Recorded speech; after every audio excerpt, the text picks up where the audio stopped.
আসসালামু আলাইকুম। এটিএন বাংলার প্রতি ঘন্টার সংবাদে সবাইকে স্বাগত জানাচ্ছি তনুজা দাস। আওয়ামী লীগের সাংগঠনিক সম্পাদক আহমদ হোসেন এবং চট্টগ্রাম বন্দরের সাবেক চেয়ারম্যান অবসরপ্রাপ্ত রিয়ার অ্যাডমিরাল মোহাম্মদ সোহাইলের 4 দিনের রিমান্ড মঞ্জুর করেছেন আদালত।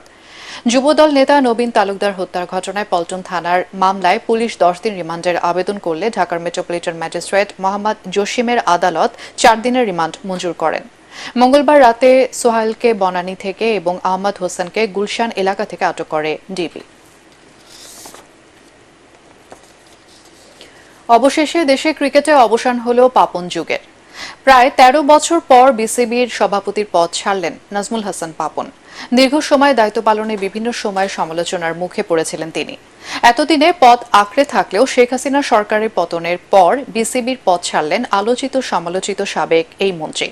নতুন দায়িত্ব পেয়েছেন সাবেক প্রধান নির্বাচক এবং জাতীয় ক্রিকেট দলের সাবেক অধিনায়ক ফারুক আহমেদ।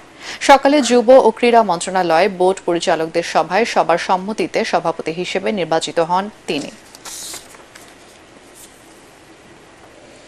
বৈষম্য বিরোধী ছাত্র আন্দোলনে রাজধানী যাত্রাবাড়িতে পুলিশ সদস্যের সন্তান নারায়ণগঞ্জ আদমজী নগর MW কলেজের শিক্ষার্থী ইমাম হাসান তাইম নিহতের ঘটনায় মামলা হয়েছে। ঢাকার মেট্রোপলিটন ম্যাজিস্ট্রেট শাকিল আহমেদের আদালতে নিহতের মা পারভিন আক্তার এই মামলা দায়ের করেন। এতে ওয়ারী থানার উপ পুলিশ কমিশনার মোহাম্মদ ইকবাল হোসেন ছাড়াও এডিসি শাকিল মোহাম্মদ শামীম, এসি তানজিল আহমেদ, যাত্রাবাড়ি থানার পরিদর্শক জাকির হোসেন এবং SI শাহাদাত আলীকে আসামি করা হয়েছে। পুলিশ ব্যুরো অফ ইনভেস্টিগেশন PBI-কে মামলাটি তদন্তের নির্দেশ দিয়েছেন আদালত।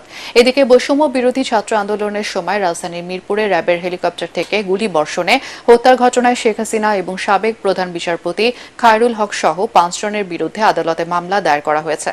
একটি বেসরকারি প্রতিষ্ঠানের অফিস সহায়ক ফিরোজ তালুকদারকে হত্যার দায়ে আজ CMM কোর্টে মামলা করেন তার স্ত্রী। এছাড়া বাড্ডায় একজন নিহতের ঘটনায় আরও একটি মামলা হয়েছে শেখ হাসিনার বিরুদ্ধে।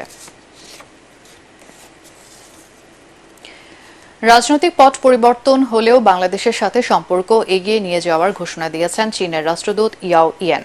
বিএনপি মহাসচিবের সাথে বৈঠক শেষে তিনি বলেন, বাংলাদেশে চীনের সহযোগিতা অব্যাহত থাকবে।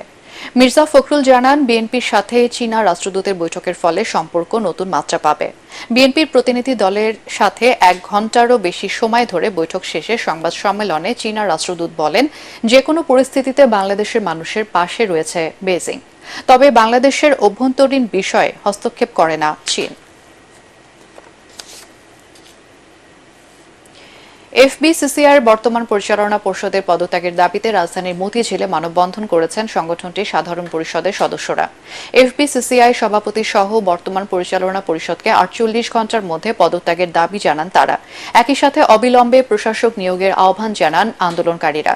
সকালে FBCCI কার্যালয়ের সামনে মানববন্ধনে সাধারণ সদস্যরা বলেন, বর্তমান পরিচালনা পর্ষদের সদস্যরা দেশের ব্যবসা বাণিজ্য এবং শিল্পে অবদান রাখেনি, বরং সিন্ডিকেট করে নিত্যপণ্যের দাম বাড়াতে সহযোগিতা করেছে। FBCCIর বাজার তদারকি কমিটি থাকলেও নিত্যপণ্যের দাম নিয়ন্ত্রণে কাজ করেনি তারা। বিগত আওয়ামী লীগ সরকারের তোষামোদে এবং সিন্ডিকেট বাণিজ্যের মাধ্যমে হাজার কোটি টাকা লুটপাট করেছে। অবিলম্বে ব্যবসায়ী সিন্ডিকেট ভেঙে জিনিসপত্রের দাম সহনীয় পর্যায়ে আনতে সবার সহযোগিতা চান FBCCIর সাধারণ সদস্যরা।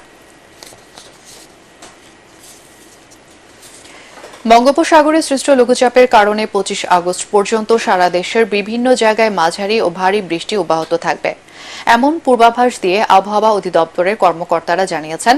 সবচেয়ে বেশি বৃষ্টি হতে পারে দক্ষিণ পূর্ব অঞ্চলের জেলাগুলোতে। এতে করে চট্টগ্রামের পাহাড়ি অঞ্চলে ভূমিধসের আশঙ্কা রয়েছে বলে জানায় আবহাওয়া অফিস। তবে ঘূর্ণিঝড়ের আশঙ্কা নেই বলে জানান আবহাওয়াবিদরা। এদিকে পরিস্থিতি আগের চেয়ে কিছুটা স্বাভাবিক হওয়ায় বঙ্গোপসাগরে 3 নম্বর সতর্ক সংকেত উঠিয়ে নেওয়া হয়েছে।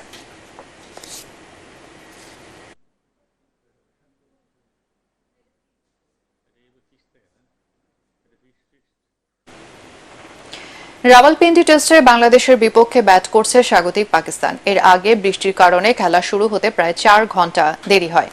টস জিতে পাকিস্তানকে ব্যাটিংয়ের আমন্ত্রণ জানান টাইগার অধিনায়ক নাজমুল হোসেন শান্ত। চোটে পড়া ওপেনার মাহমুদুল হাসানের জায়গায় 2 বছর পর দলে ফিরেছেন সাদমান ইসলাম। গত মার্চের পর এই ম্যাচ দিয়ে টেস্ট দলে ফিরলেন মুশফিকুর রহিম। শেষ খবর পাওয়া পর্যন্ত পাকিস্তানের সংগ্রহ 1 উইকেটে 14 রান। আর এই ছিল এখনকার সংবাদ। আমাদের এটিএন বাংলা সংবাদ ইউটিউবে দেখতে ব্রাউজ করুন youtube/ATN Bangla News।